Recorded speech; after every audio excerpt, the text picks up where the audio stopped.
All right, y'all, it's time for another update. At one of my newer projects, this project was started a little bit before the rainy season started. Couple weeks before. I'll put the little card up there so that y'all can see how this looked when I first started. But yeah, it's coming along slowly but surely. This is growing a little bit slower than I would have liked compared to last year's rainy season. But it's coming along. So this food forest has absolutely no irrigation as well. Like I said in the past video that I made on this property, there's not even a house built on this property yet, so there's no irrigation, no pipes, nothing. It's just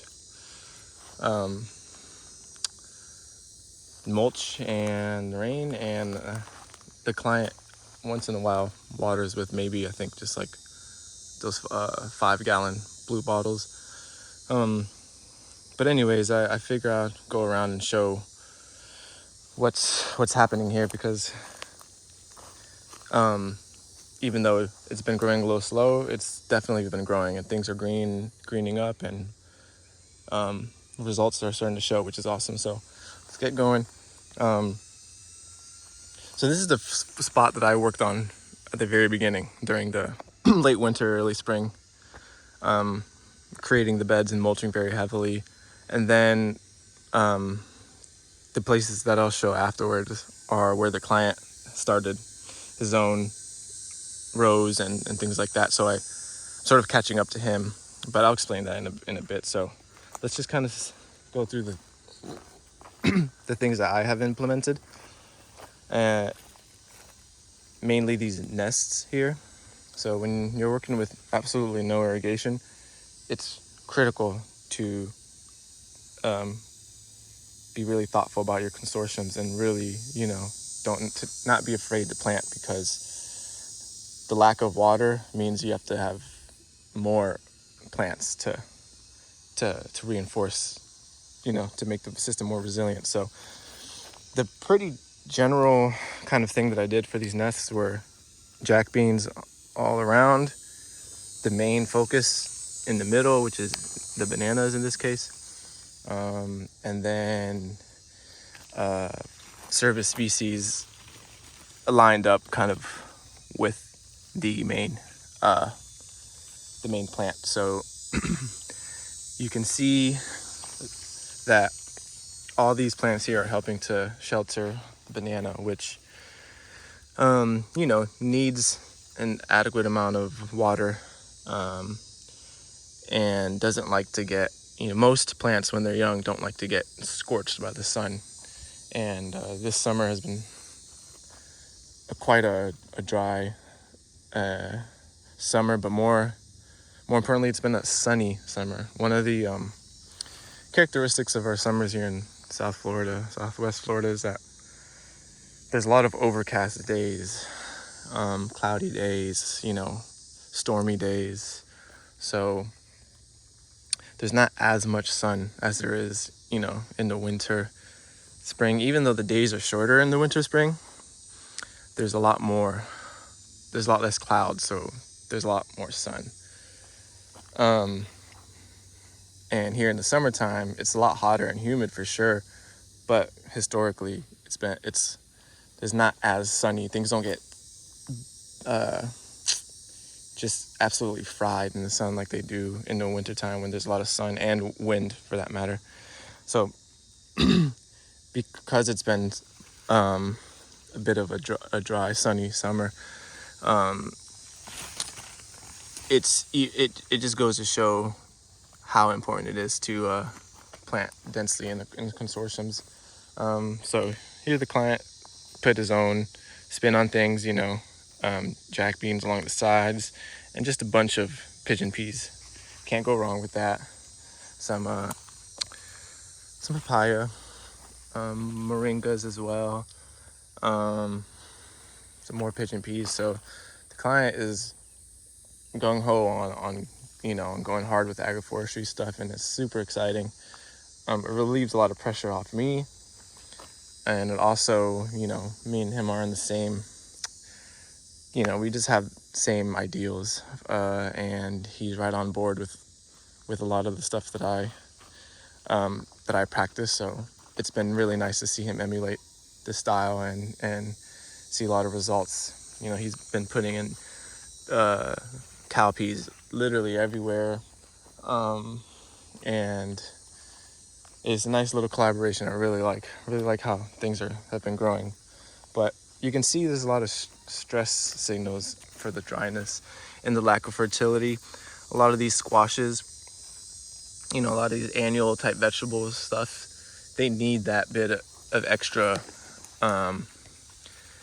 fertility to get going. So it's definitely a sign that the fertility isn't quite there, and obviously it's to be expected.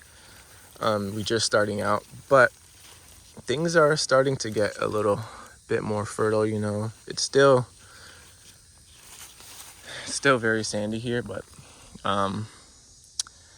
yeah, I like to use these squashes as sort of like a how you say that word, litmus test, whatever, you know what I'm talking about, like a test to see where the fertility is at, because jack beans and pigeon peas, they're not going to tell you much. They do well no matter what kind of thing, and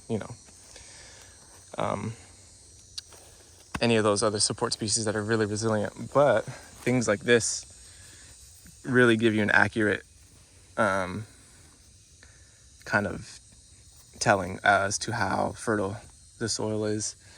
So it's a clear sign that we just need to keep on building the soil and keep the fertility up. But for the first year and for a pretty dry summer, things are not looking bad. Here's I think this is a mountain soursop. So my client is very into Annonas, and so a big part of this project is to have a home for all the Annonas he's been collecting and is continuing to collect. Star fruit coming back from the frost last year. So yeah, this is just the general. I'll try to speed it up a bit. Some more of the general nest. You can hardly see the target species here, which is the banana down here. So that's the idea. Really, really, really try your hardest to gather and source as many seeds as you can, and then plant them, and protect your species that you really want, because it's a challenge working with no irrigation, and things aren't going to look super beautiful from the start. It's something that keeps on building upon itself. So yeah, the importance of jack beans is, it's pretty obvious to see how important these plants are, just to see their vigor. And then the sun hemps, of course. So sun hemp and jack beans are definitely two of my go-tos for service species that can tolerate really, really rough conditions. And you can see the sun hemps are already starting to flower. So at the very least, pollinators are starting to come by. Life is starting to, stop by, between the mulch and the plants. Life slowly starting to increase here. Biodiversity starting to increase. Here's another consortium with sugarcane as the main crop. Sugarcane doesn't need that much protection as it's a grass, so I kind of just have it at the very edge. And a lot of the service species are coming up.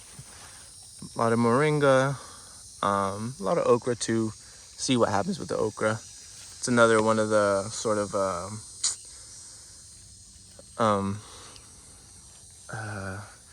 trying to think of a good word for it. Just like a indicator plant, just to see how things are going. Okra does need a little bit of fertility. It's kind of an annual plant.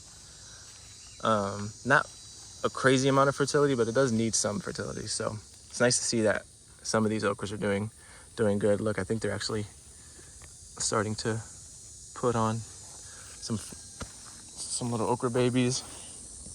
I've definitely got some Mexican sunflowers in here too, but the thing with Mexican sunflowers is if you plant a cutting and it doesn't rain for the next 2, 3, 4 days, whatever, then that cutting might not make it, especially if it's a bit of a greener cutting. So it's a bit hit or miss with the Mexican sunflower, but you know, all you need is a few of them to take, and you know, it's at that point it's hard to get rid of once you have it. So it's important to know, especially when you're working with no irrigation, to plant 10 times as much as you think is necessary, because you just don't know. Here's a Mexican sunflower that was planted pretty recently, got loose, maybe it wasn't planted the best way, maybe sometimes I like to just, if I can't get a firm planting, sometimes I'll just kind of like bury it in the mulch like this, and I've seen it sprout from there. A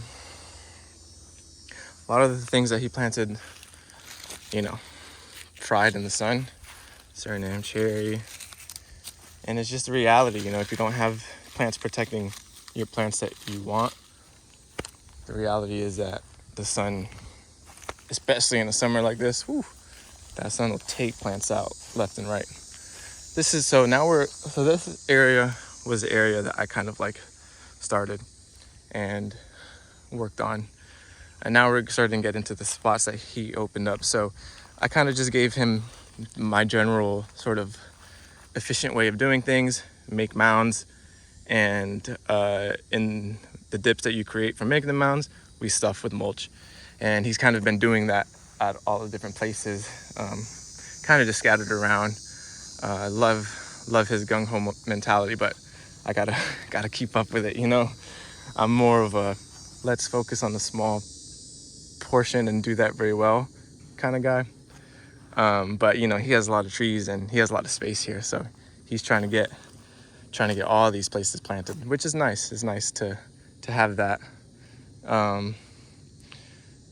push and pull kind of thing, because there is actually a lot of people working on this. He has friends and family that help him, so it's kind of nice to see the scope of work that could be done when you're not doing everything yourself. Like I do a lot on my property and at other clients' properties, so I'm really excited to see what's going to continue happening. So yeah, he's following a lot of the principles that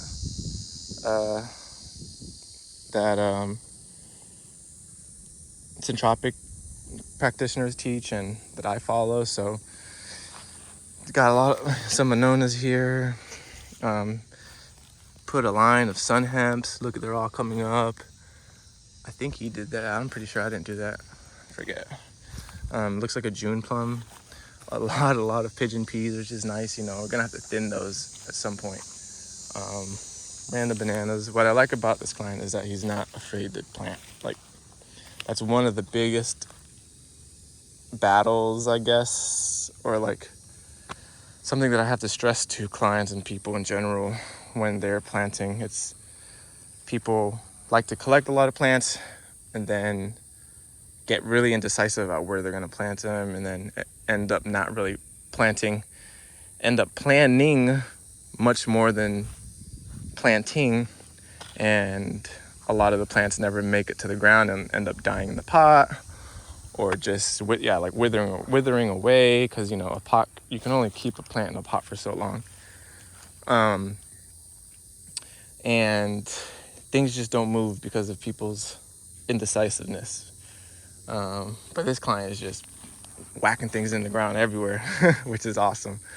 Another Suriname cherry, another Annona. I'm not too well versed on the different Annonas, like just by leaf shape and stuff, so I'm just gonna call them Annonas unless I know it's for sure a soursop or whatever. And, you know, some are doing better than others. So kind of what I've been doing is, you know, he's been doing sort of a rough draft of the locations that he wants to plant. And then I come in later and refine with more strategic mulching, maybe more seeds to kind of fill in the spaces, maybe more cuttings of different things, burying some sweet potatoes or whatever. So that's kind of what's been going on here. Yeah, Annonas, Suriname cherries, and I think that's a lychee back there, some mulberries. So yeah, that's that spot. We definitely have been supplying a lot of mulch, because that is another big, here's a soursop, I think. Yeah, sure smells like it. Another big requirement when you do things with no irrigation. So been moving a lot of mulch and trying to get that moisture retained. So here's a nice next spot. So you can see, again, kind of just made little islands, filled them in, and then I come and refine them. Just been planting a lot of cowpeas, like I said, a lot of pigeon peas. This is some sort of basil. Smells good. Very beautiful basil. More Annonas. Some bananas, random bananas that he's been able to scavenge. Looks like a monstera. Nice. This is a very beautiful looking monstera. Really likes that shade from the western sun here. So perfect. I told him that, you know, anytime you're butted up against, you know, big trees like this, especially along the western edge, plant things that need some shade, because that western sun is freaking brutal here in Southwest Florida. Because, you know, there's no like mountains or anything, so there's no like early shading effect, and in other places you can sort of design where you're gonna plant things based on, like, you know, oh, the mountains to the west kind of block off sun, whatever. You get the idea. Like, sometimes we can get really bad scorching just because there's no geographical impediments of the sun. You know, it's straight sun sometimes if you have a clear property. Thankfully, he has a lot of pine trees and early acacia trees to help with the microclimate here. But anyways, here's a peanut butter fruit. A lot more cowpeas everywhere. He has like random katuks in as well. So some things are doing good, some things aren't. And that's just the nature of working with no irrigation. Here's jackfruit. So you can see this is kind of a sparse, you know, it's gotten to the point where I'm just trying to catch up with filling in the mulch. I haven't had time to go meticulously like how I like to do with my seeds and plant nice consortiums around things. I think I have to work with the top priority right now, and the top priority is making sure everything that he's that he's collected and now has planted has a good chance of survival, you know.